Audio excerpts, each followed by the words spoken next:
Abraham, homme de foi et d'obéissance, commença sa marche spirituelle avec Dieu. Et Dieu lui donna 3 ordres. Va-t'en de ton pays, de ta patrie et de la maison de ton père. Genèse 12, 1. Abraham obéit à Dieu. Alors qu'il commençait son voyage, son obéissance fut seulement partielle. Au premier ordre, il obéit pleinement. Mais quand vint le second puis le troisième, son obéissance fut seulement partielle.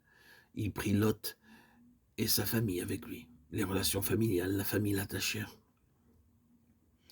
Pendant cela, la famille peut nous empêcher d'obéir totalement à Dieu. Abraham ne conduisait pas la troupe, mais c'est Térar qui la conduisait. L'appel avait été adressé à Abraham et non à Térar. Dieu voulait discipliner la vie d'Abraham. Le premier moyen de discipline fut la mort dans le foyer. La troupe sortit d'Our en Chaldée jusqu'à Haran et s'arrêta. La terre que Dieu montrait à Abraham était la terre de Canaan. Il ne pouvait pas aller de l'avant parce qu'Abraham n'obéissait pas pleinement à Dieu. Lorsqu'il vint à Haran, la première chose que Dieu autorisa fut la mort du père d'Abraham, Genèse 11, 32. Après la mort de Térar, la troupe repartit. Il semble que si Abraham s'était attendu à Dieu une fois sorti de Haran, marchant dans l'obéissance à la parole de Dieu, chaque chose aurait été aplanie. Il y eut une dispute entre les bergers d'Abraham et ceux de Lot. Dieu permit à la fois la mort et la querelle dans le foyer d'Abraham. À travers tous ces événements, Dieu enseignait à cet homme de Dieu que le prix de la désobéissance était toujours important. Dieu attend de nous une totale obéissance.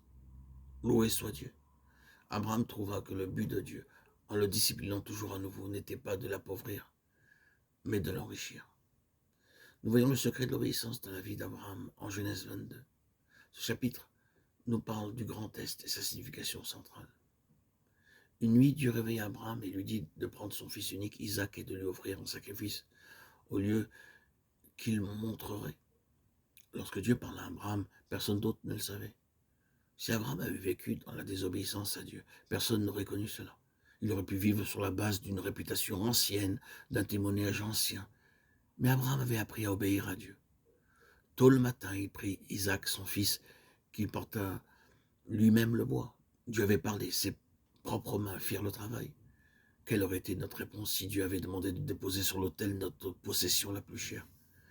Abraham était un homme riche, cependant il ne permit pas à ses serviteurs de faire son travail. La consécration du cœur d'Abraham, sa vie, sa volonté, sa pensée, à ce stade de sa vie, était la marque de la foi. Avant que Sarah ne se lève, il partit. Il ne permit même pas à ses serviteurs d'aller au lieu d'adoration. C'était une véritable adoration. Donner à Dieu ce qui est pour nous le plus précieux. Quel beau renseignement en ce qui concerne l'obéissance, la consécration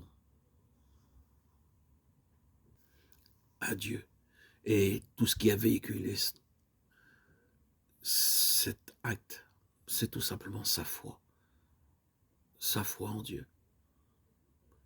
Quel merveilleux enseignement pour nous, enfants de Dieu, qui désirons nous consacrer à Dieu.